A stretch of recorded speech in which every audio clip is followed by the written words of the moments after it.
My guest today is writer-director Malin Ingrid Johansson, and she was born and raised on a farm in the Swedish countryside and might be one of the few directors who knows how to operate a tractor as well as a camera. But Malin's previous short film, Malin, premiered internationally at the Berlinale 23, claiming multiple awards at various international film festivals, and highlights include Best National Short at the Gothenburg Film Festival, Best National Short at the Uppsala Court Film Festival, and a special mention for Best Acting at AFI Fest. Now, her newest short film, the Oscar-qualified Deck 5B, tells a heart-rending tale about a mother torn between duty and desire. So let's welcome writer-director Malin Ingrid Johansson and her Oscar-qualified short, Deck 5B, to the show. Welcome. Thank you so much. Thank you. A pleasure to be here. Yes. Well, what was the inspiration behind contrasting the dynamics of a divorced mother's parental responsibility and her wanting to be in a new relationship? Ooh, actually, I saw this woman myself one day, a summer, a few years ago, framed by my own car window. I was at the parking deck on the ferry on my way to actually the island where Ingmar Bergman lived, and there I just saw a woman in the car next to mine, entering the ferry in one specific motion, full of life, full of longing, full of passion, and leaving the boat again, a complete shift. And she like hid her feelings or hide her feelings to the children in her car, but they were highly visible to me on the other side. And I was just like, what happened during this ferry ride? A lot of questions, but also I asked myself, like, why did this stay with me? And I think I've been both in the front seat and the back seat of that car, actually. So you must you must get a lot of inspiration people watching. True. Living life and people watching. Well, I know that the lead character in your film is a divorced mother of a son, and she's meeting up with her boyfriend who also has a family. And it Yes. seems like you in this film, one of the important dynamics was is that the mother gave their dog away because the new boyfriend is allergic to dogs. So she put her relationship first and above that of her relationship with her son. Why did you use the dog situation to create the internal conflict, not only in the mother, but also in the son? Yeah, exactly. Well put. It's a story about duty, desire, and the dog hair, I think. I use the dog as a way of them talking about, they are talking about the dog, but in another way, they are talking about something completely else. I think it's their way. Of course, it's not about the dog. Like the boy is disappointed that his family, as he used to know it, is not existing anymore, and of course a broken promise of a dog that might have been made to heal things, or to be like, hey, okay, we're getting divorced, things are going to change, but at least you're getting this dog. And then she falls in love with someone who can't be, near a dog, which just makes it tougher for her and Yeah. for the boy, of course. Yeah, Yeah. I mean, because especially with the conversation in the car as they're, I guess, on the deck of the ferry, it comes across on her side of things that you added an element of selfishness to this story, and that really causes the dilemma for the mother, doesn't it?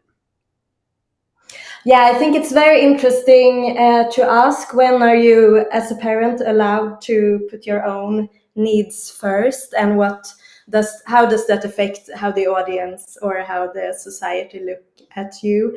And I believe that conflict in like what you want to do yourself, your longings, your passion, while you have to take responsibility for someone else, that is might be a constant conflict, and I think it's so interesting to just be a human, and to understand how it is to be torn between those two.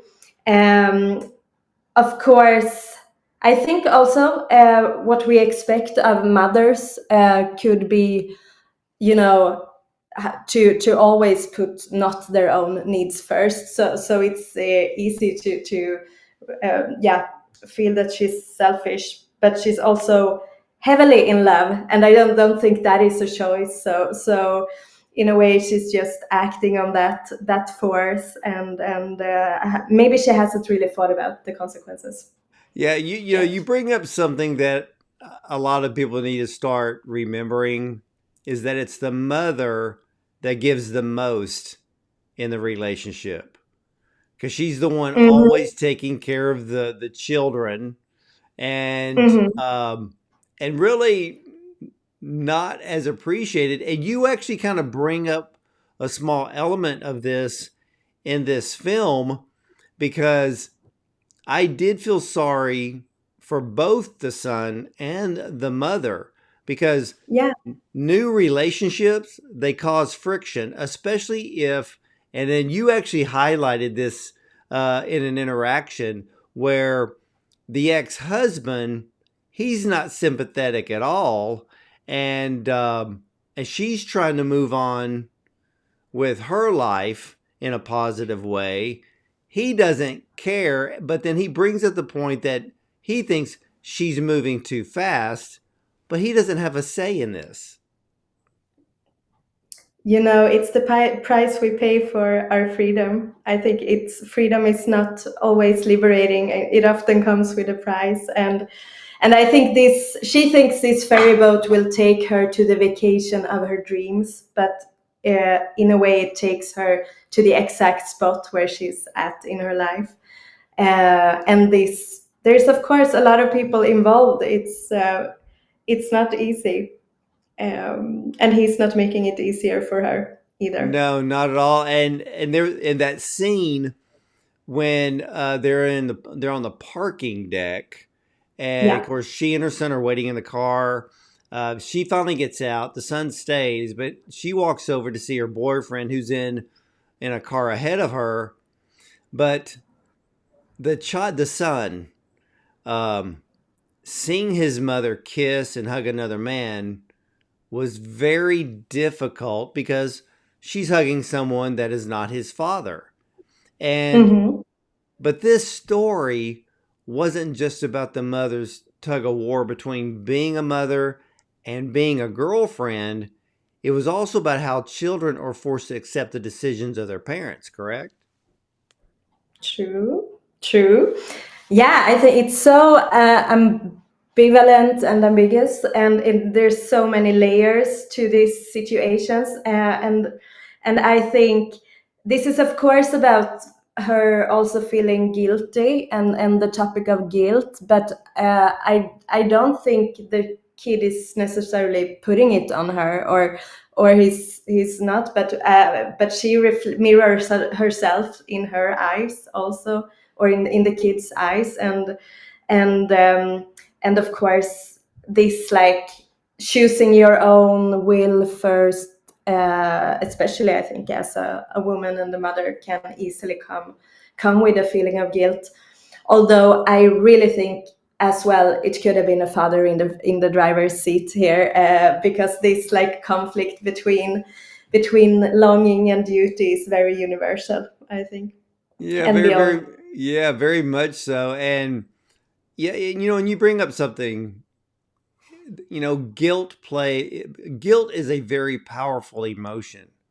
And she is trying to, she wants to have fun, but she also knows that her son is not making the transition and all of this very easy. But I noticed something on the parking deck when she gets out to to at least, you know, kiss and hug her boyfriend. But you actually bring in both sides in a very different way, and I only noticed this the second time I watched the film, because Mm. when the son saw the reaction of the boyfriend's little girl, because she's in the very back of the SUV and she's looking at the little boy, she too was having a problem with her father's new relationship. So I'm glad that you showed both sides. Yes, a lot of people involved, as I said.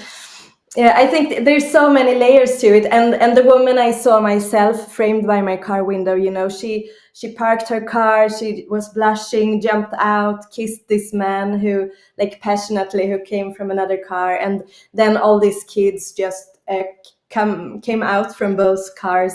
No one was talking to the other. They were just standing as the most awkward audience, and then you have to leave parking deck because you cannot be there, as driving over. And then we will drive when we were driving off again, like they completely shift in the woman's emotion. She was just like looking in front of her, hiding like silent tears, as if all her dreams left her in a way. But again, she didn't show it to her kids. I think, just like, my dream scenario is that now when this films is out, that the real woman that I saw would like call me and tell me what actually happened, because I don't know that still. That would be very, very interesting, It to would. find out if the very person that you wrote the script in which you gained inspiration from actually sees this. That would be something very cool to see. Now, in this film, you also created the story between the beginning of being on the parking deck and the ending of the parking deck. So you had the little boy, basically, he ran off and he actually went up to one of the upper decks and found somebody, or found an area in which people bring their dogs in, and that's all he wanted. It's the dog hair. It's a No, but what do you do when you don't feel that someone sees you? Of course, it's a great way to disappear, or get be missing. That's an old technique, I think, tried a lot of times from kids running away to see if someone will find them. And you know what? That was interesting, because even in the car with the interaction between the mother and the son, that's all he was trying to do, was really get her attention, but she wasn't she wasn't really in the moment. She knew he was in the car. She was having conversations or small talk with her son, but mentally and emotionally, she wasn't present. No, she was on a vacation with her lover, probably in her mind. Yes. Now, I know Yes. that you created this story because you were also on a ferry. Um, how difficult was it to film on a ferry boat this size? Yeah, I love the to play or to place a story like inside, the metallic stomach of a ferry boat in a way, because there it comes so much to it. We have all the sounds. We wanted also in sound design to make this boat sound like it's full of desire in a way. So it's really like an animal calling for another, animal in heat almost. And I loved also that the ferry is also in a liminal space in a way, just as she is, that just left one relationship for another. It's an in between space. So the symbolic of it was also very interesting.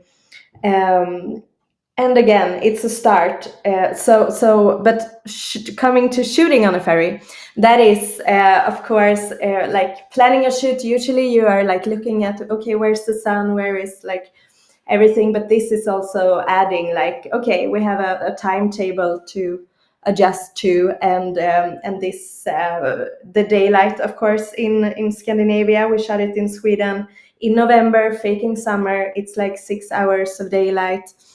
Luckily, we had this amazing crew on the ship that helped us in the most beautiful way. So it worked, but we did shoot on the real thing with like real passengers for at least half our shoot to just get as much as of the authenticity as possible. Well, how does one get permission to film on a large ferry boat? Yeah, thank you, Destination Gotland. That is, I'm like, I think actually maybe I should also thank Ingmar Bergman a little bit because I think he like made that island like really. Everyone was so involved, living on the locals were so involved in his teams and in shooting and building the sets. So I think there is also a large interest for filmmaking there, and I enjoyed so much to have this also people working on the boat in our team. So I hope it was a good experience also for the ferry and for the for the team. Well, how many days did it take you to shoot the film? 4 days we shot. And all 4 days on the ferry? Actually, yeah, a few moments driving up to the ferry and a little bit, yeah, but that's, yeah, no, but I also, as a script writer of this film, I loved to choose that like specific slice of time. I mean, this story started, of course, way before we start our film, and it continues long after, but I thought this specific moment suited the format of a short very well. Well, in this film, you have lead actress Alma Pöysti, if I said her Yeah. name correctly. How did you Yes. come to cast her? Because she's an award-winning actress. Yeah, she flew like straight to the Golden Globe Awards after our shooting, so where she was nominated for her role in Fallen Leaves. Um, I sent her the script simply, and she wanted to do the film. That was how it went. But I couldn't be more happy to have her. She was like my top choice for this part. She's so full of life. I think just like embodies Mia in a way like I couldn't have dreamed of. It was a few moments on the ferry when we were shooting. It was like, I was just thrown back in time, seeing like I'm like, this is how it was. This is what I saw. And it's beautiful. Yeah, she did a wonderful job acting in this film. And I want to ask you about not only the cinematography, but I Yeah. also noticed the coloring of this film is more on the cool side. Uh, was there a reason for that? Yeah, I love to point the camera, towards what's maybe dirty, has a texture, is not always the one beauty most like classically beautiful frame you see in a way. I think here also I didn't want it to be too cinematic. Like I wanted a contemporary raw feeling to it, and we Stellan Runge, our lovely DP who also shot Madden, the previous short, we really, we love when skin is talking, where you can really see it's like blushing. I never work with like too heavy makeup on the actors, for example, because I want to catch every nuance and find like everything as yeah, I wanted to feel as real and true as possible. I love So that. yeah. Yeah, very, very authentic. Because I noticed that Alma did not have makeup on. So she was just being her real self. And I did notice the coloring being on the slight cool side, which makes a lot of sense in this film. Because, like you said, if you made it, overly cinematic, if you had, very saturated colors, the Mm, story would not actually come alive. Because, this whole film is about decisions. It's about Yeah. emotions, and it's her emotion, it's the son's emotion, and Yes. even the little girl in the back of the SUV, she was having her own emotional time as well. And so Yeah. it all plays very, very well together.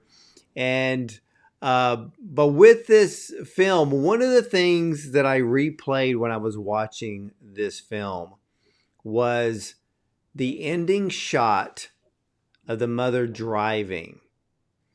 And I was wondering, was she questioning her parental duties? And it seemed that she was wondering if she was being selfish, or maybe she doesn't know how to balance being a mother and, wanting to be with the love of her life. Yeah, I'm so glad that you bring up this the end scene because it's a favorite of mine, and I cannot like give praise Alma as an actress enough, also because this scene is minutes long. It's a one take, and you are like curious on what she feels as Mia for every second, I think, of that. I also wanted this to feel more like a start than an end, because okay, they are driving off the boat, but this is the start of the vacation, but everything changed for them. I'm very happy as a director if people see these scenes and maybe see their own lives, families, vacations. To me, I'm leaving it open in a way for the viewer. I'm not saying this is how it is or what you should feel. What do happens is that just before they are driving off, it comes a moment where we, as a viewer, think that she's choosing her kid and her role as a mother, and he's touching her ears. We use that as a communication between them both in this film. It's coming back a few times when he wants her attention, and then when he wants to say that he loves her. Um, so we think that, oh yeah, she did the right decision, or she choosed her parental duty and she's happy with that, being a mother. But when she drives off, we see what she actually feels, and the boy in the backseat don't see it because the camera is in front of her. And again, it's hard being a human. What can I say? Well, I think she has feelings about this. Yes. one of the things that I was happy about with this film, and you just said it, is allowing the audience to wonder, and not just creating an ending, but leaving the ending open for interpretation by the audience. And that's what makes a film more memorable. When people leave the theater, they're still thinking about it. And you brought something up, and I'm going to ask you about it, because I was even wondering, that ending shot is a long shot. So Yes. why did you choose to extend the ending like you did? I just loved the fact that I could watch that take forever. It's actually even longer, but I choose to stop it where we did. Um, I think having all that, it happens so much in a short time, and then to stay with her and to see her like accepting the new presence, like everything changed from when we first met her. I think it was just so interesting to stay in that. I also found this reference from a film from the 80s, which is beautiful. This was after I wrote the script. The good, oh my God, now my memory is losing me. Helen Mirren is playing the good. Okay, I will come back to what's the title is. Okay, you can take this away. Whatever. Uh, you can leave that out. But no, it's just I just love to stay with the protagonist, and like young boys coming up to me in their 20s after seeing this film and being like, I need to call my dad, like I need to call my mom, like because they and told me they really understood something in a new way. And that is to me like completely the power of cinema also, if and it makes me so happy that okay, you get a new perspective on something that happened in your own life. Like it's so universal. That's brilliant because a lot of people will watch this film and they're just going to think about the mother. There's going to be other people who watch this film and they're going to remember that they were in the same position as the child. And now Mm. they're going to understand what their mother or even possibly their father Yeah. was emotionally going through and realize that it wasn't easy for them. No. And even though they're trying to make both sides happy, it's very difficult to do because usually in certain moments, someone's going to lose. I mean, it comes with a price. Again, I think so. I think so. And it's really tough to have to make choices like that. That can be super painful. I think that's something a lot of people can relate to, and still something we have to do a lot in life. Like that's basically all we know is that someday we will leave this place, and we will, during the time we're here, have to make choices. That's yeah. Yeah, I That's mean all. that ending shot is when you watch her because it's just silence. I mean, there's no dialogue in that last ending shot, but you feel for her because Yeah.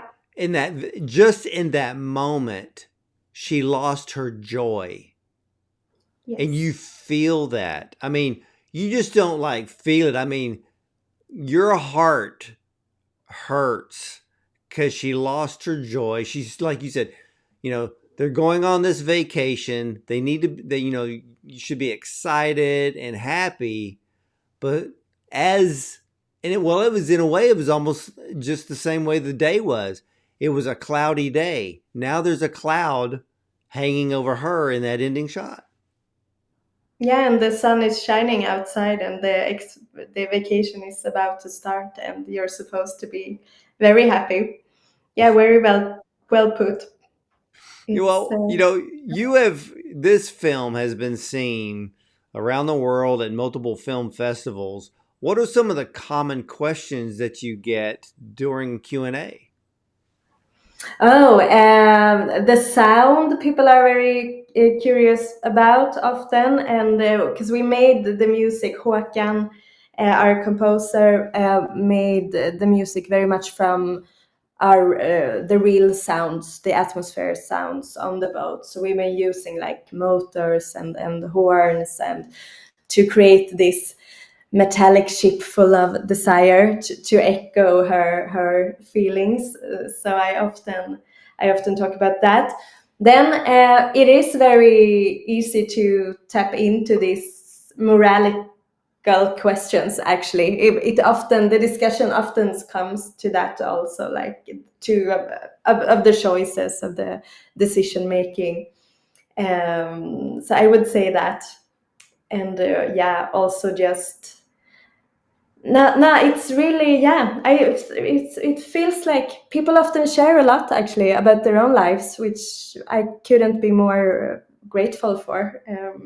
Yeah. Yeah, yeah, because this film makes people remember. This film makes people think and feel, and because this film is so powerful, it does take people back in time to if they were going into a new relationship, they were newly divorced. Then there's the side of the children. Like you said, you had 20-year-olds coming up to you now realizing, oh, that's what my parent was going through. So that's what makes this film so good. Yeah, I couldn't be happier as a filmmaker also that that is happening, that people see that. And I had to ask myself the same questions, like why did this stay with me? Why did the image that I saw framed by my own car window stay? Like, what's inside me? Like, of course, I had to dig deep to also get here. And but yeah, so universal. Even whatever choice you're standing in for. It's the same. My previous short, Madden, that's also a girl, 13-year-old, but she's also has to make a choice between her dreams and her duty, and her Yeah, longing. I just So, I love the inspiration. I love the creativity. You see a woman sitting in a car on the deck of a ferry, and then you create the whole story and then build the middle of this story of wondering what the real woman was going through. And this turned out to be such a stupendous film. But for you, how does it feel to be Oscar qualified? no, I'm very honored and happy. Winning Best International Short at TIFF in Toronto was such an honor. Like, there were so many beautiful films in there, and over 5,000 submissions. So for me, actually, Madden is also qualified. So I have two films in there this year. So I mean, it's I'm very grateful that I see these small details, and that it can be exposed to the world and see, yeah, by more people. Very honored, very happy. So you actually have two films that are Oscar That is qualified this year? that is true. Yeah, winning in Uppsala and then in Toronto with this new one. So yes, Wow. Well, congratulations on having a double for Oscar qualification. thank you. That's a very big deal. Yeah, not every year that happens. No. Yeah, that is incredible. And ladies and gentlemen, I can tell you this. Malin Ingrid Johansson's Swedish short film drama Deck 5B tells a heart-rending tale about a mother torn between duty and desire. Now we meet recently divorced Mia, portrayed by award-winning actress Alma Pöysti. Now, along with her son, she heads for her first holiday together with her new love, but complications soon arise when Mia's yearning to relax and to let her hair down comes into conflict with her parental responsibilities.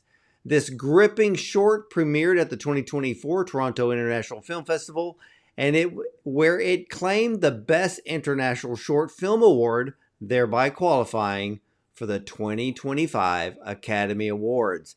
Now, the storyline and the cinematography causes you to focus solely on the relationship of the mother and the son, but we are drawn into both of their emotions and the dilemma of the mother, but we also understand what's going on the other side, just the glimpse of her boyfriend's little daughter, who is actually going through the same emotional turmoil as her son. Now, the cinematography and coloring, they play a part in this film as it does seem a bit cool and drab, but as the relationship being the mother and the son is not exactly a happy one. So the coloring and the cinematography is absolutely 100% spot on. Now, the mother tries to bring joy, but the son reminds her of his disapproval in both words, action, and emotion. So, Deck 5B is a must see short film, and it has all the elements that make it worthy of being Oscar qualified. So, we have to keep our eye on this film. And I want to thank you, Malin, for sharing your film Deck 5B with us today, and much success to you in your, well, I guess a double journey to the Oscars. No, thank you. It was such a pleasure to talk with you, and thank you for all the beautiful questions. Really. Well, you're very, very welcome. And ladies and gentlemen, when you get the chance to see Deck 5B, put it at the top of your list. This is another Oscar qualified film you've got to see. And as for me, you really need to check it out and break down those little elements, because that's what cinema is all about. And you will never forget the incredible ending shot of this film. Beautifully done. So ladies and gentlemen, I want to thank you for watching. You'll either see me at the movies or from the red carpet.